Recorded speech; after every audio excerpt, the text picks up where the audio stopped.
Okay guys, sekarang belakang aku ni adalah Poof daripada Lady yang baru join Enforce untuk jual motor diorang kat dalam Malaysia ni. Jom kita tengok motor apa yang diorang ada.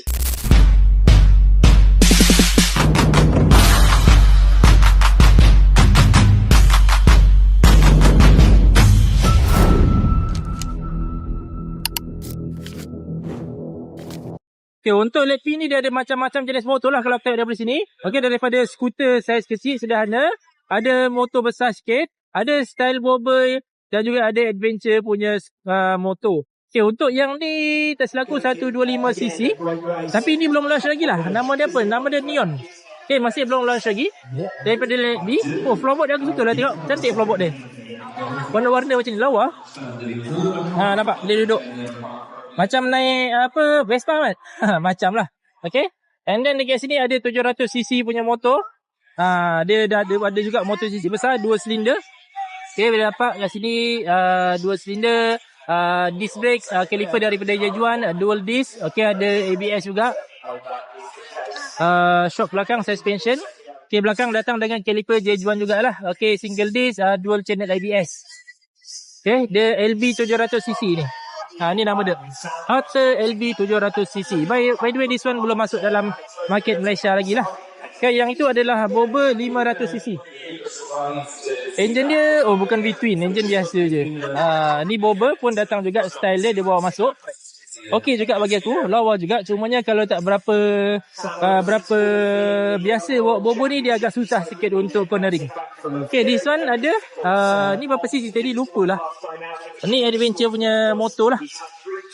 Nampak lawa jugalah adventure punya motor ni.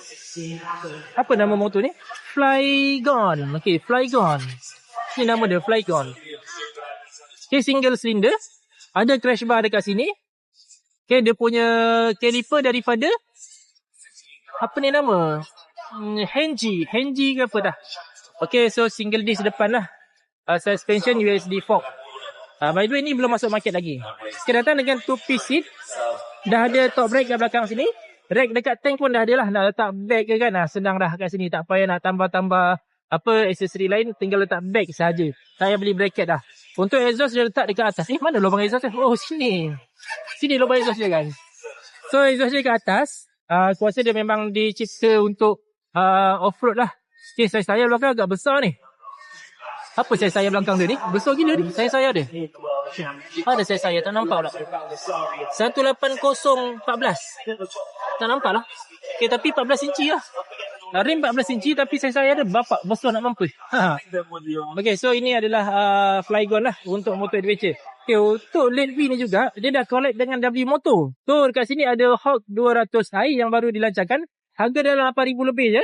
Dan juga ada Island 150 kat sini. Ini skuter. So, by the way, dia collab dengan W Moto lah. Alright. So, kalau korang rasa korang berkenan dengan antara model-model Late V yang ada dekat sini, korang boleh tunggukan, boleh nantikan pelancaran dia mungkin tahun depan kot. Aku suka yang tu. Tapi itulah, kita tunggulah nanti dia lancarkan motor ni bila.